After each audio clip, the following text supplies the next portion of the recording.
ఈరోజు ఇప్పుడు నేను మార్నింగ్ వచ్చాను బయటికి, ఇంకా నేను ఎప్పుడు ఇంటికి వెళ్తానో తెలీదు. సపోజ్ నువ్వు ఇంటర్వ్యూకి వచ్చావు, ఈరోజు మాకు మీటింగ్ ఉంది, ఇందాక ఇంత తర్వాత మీటింగ్ ఉంది, ఏ టైం అయితే తెలీదు.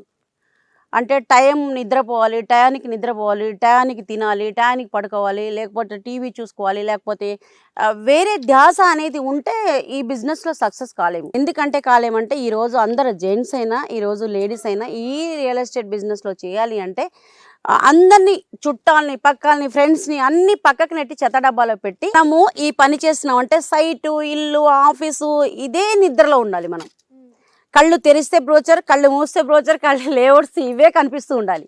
దానివల్ల 100 కోట్లు సంపాదించామా, 1000 కోట్లు సంపాదించామా అనేది కాదు కావాల్సింది.